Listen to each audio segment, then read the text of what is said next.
तो क्रिप्टो बाजार में एक बहुत बड़ी हलचल होने की बात हो रही है। कम से कम एक काफी दिलचस्प भविष्यवाणी तो यही कहती है। तो चलिए आज इसी का विश्लेषण करते हैं। भले बाजार अभी एकदम शांत सा लग रहा हो, लेकिन जानते हैं कुछ आंकड़े इशारा कर रहे हैं कि पर्दे के पीछे ना एक बहुत बड़ा बदलाव तैयार हो रहा है। और यही है हमारे सोर्स मटेरियल का मेन दावा। वो कह रहे हैं कि ये जो हम अभी देख रहे हैं ना, ये तो बस तूफान से पहले की शांति है। ठीक है, तो इस पूरी भविष्यवाणी को समझने के लिए ना सबसे पहले एक टर्म समझना पड़ेगा, ऑल्ट सीजन। अब ये क्या है? सोचिए, ये क्रिप्टो की दुनिया का एक ऐसा खास टाइम है जब बिटकॉइन थोड़ा साइड में हो जाता है और जो दूसरे छोटे छोटे कॉइन्स हैं, मतलब ऑल्ट कॉइन्स, वो अचानक से रॉकेट बन जाते हैं। अब इस पूरी थ्योरी की जो नींव है ना, वो एक ही आइडिया पर टिकी है कि बाजार अब फेज 2 में एंटर कर रहा है। तो सवाल ये है कि आखिर ये फेज 2 है क्या भला? देखिए, ऑल्ट सीजन तक पहुंचने का ना एक पैटर्न होता है। इसमें पैसा एक जगह से दूसरी जगह घूमता है, और इस थ्योरी के हिसाब से हम अभी दूसरे स्टेप पर हैं। ये वो दौर है जब इथेरियम बिटकॉइन को पीछे छोड़ना शुरू कर देता है। तो सबसे जरूरी बात जो यहां समझने वाली है वो है मार्केट के नैरेटिव में बदलाव। मतलब अब फोकस बिटकॉइन से हटकर पूरी तरह से इथेरियम पर आ रहा है। और मजे की बात यह है कि आंकड़े भी यही कहानी कह रहे हैं। जरा यहां देखिए, पिछले कुछ महीनों में इथेरियम का परफॉर्मेंस बिटकॉइन से कहीं ज्यादा बेहतर रहा है, और यही तो इस बदलाव का पहला सबूत है।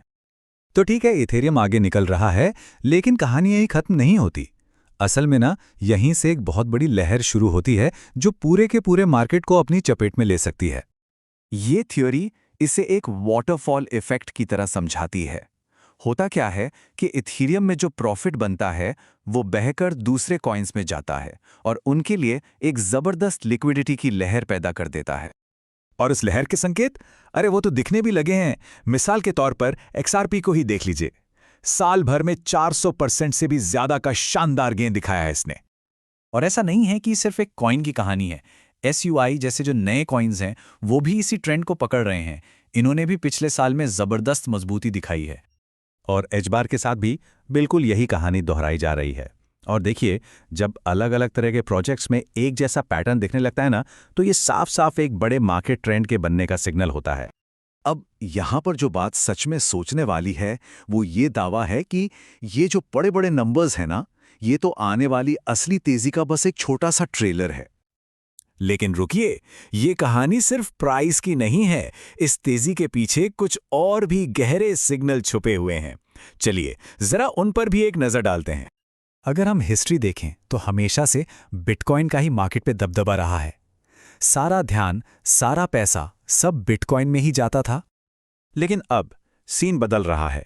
चार्ट साफ साफ दिखा रहे हैं कि बिटकॉइन का दबदबा कम हो रहा है और इथेरियम का बढ़ रहा है। ये उसी नैरेटिव शिफ्ट की पुष्टि करता है जिसकी हम बात कर रहे हैं। और अगर हम जरा जूम आउट करके बड़ी पिक्चर देखें तो जो मैक्रो फैक्टर्स हैं वो भी काफी सपोर्टिव लग रहे हैं। जैसे फेड का ये कहना कि वो आगे रेट कट कर सकते हैं, क्रिप्टो के लिए एक अच्छा रेगुलेटरी माहौल बनना और बड़े बड़े इंस्टीट्यूशंस का इसे अपनाना, ये सब इसी तेजी की तरफ इशारा कर रहे हैं। और फिर एक और मजेदार सिग्नल आता है। एक जाने माने मार्केट कमेंटेटर हैं जिम क्रेमर। वो कह रहे हैं कि सितंबर तो क्रिप्टो के लिए एक बहुत ही भयानक महीना होने वाला है। और यहीं पे ना क्रिप्टो कल्चर का एक बहुत मजेदार पहलू सामने आता है। एक थ्योरी चलती है जिसे मजाक में इनवर्स क्रेमर इंडिकेटर कहते हैं। मतलब यह है कि जब जिम क्रेमर किसी चीज के बारे में बुरा बोलते हैं ना, तो बहुत से ट्रेडर उसका ठीक उल्टा करते हैं और उसे तेजी का सिग्नल मान लेते हैं। और ये सिर्फ रिटेल इन्वेस्टर्स का मजाक नहीं है। बड़े बड़े खिलाड़ी भी इथेरियम पर भारी दाव लगा रहे हैं। मिसाल के तौर पर टॉम ली की फर्म बिटमाइन को देखिए, जिसने सिर्फ पिछले 50 दिनों में करीब $10 बिलियन का इथेरियम खरीदा है। $10 बिलियन। तो सवाल ये उठता है कि अगर ये सारे सिग्नल एक साथ मिल जाएं, तो सोर्स के हिसाब से आगे क्या हो सकता है? क्या उम्मीद की जा सकती है? तो देखिए, जो अनुमान हैं वो काफ़ी बड़े हैं। ये थ्योरी बताती है कि अगर ये ऑल्ट सीजन पूरी तरह से शुरू हो गया तो पूरे मार्केट की कीमतों में एक ज़बरदस्त उछाल आ सकता है। इथेरियम के लिए $10 से $15,000 का टारगेट दिया गया है और XRP के लिए $7 से $10 का। तो अगर पूरी बात को समेटें तो ये पूरी थ्योरी इसी एक बात पर टिकी है, मार्केट अब बिटकॉइन सेंट्रिक नहीं बल्कि इथीरियम सेंट्रिक हो रहा है। और यही वो बदलाव है, वो चाबी है जो पूरे ऑल्टकॉइन मार्केट का ताला खोल सकती है। तो आखिर में ये एक बहुत बड़ा सवाल छोड़ जाता है। अगर सोर्स का दावा सही है और हाल की ये 300-400% की बढ़त सिर्फ एक ट्रेलर थी, तो फिर पूरी पिक्चर कैसे दिखेगी?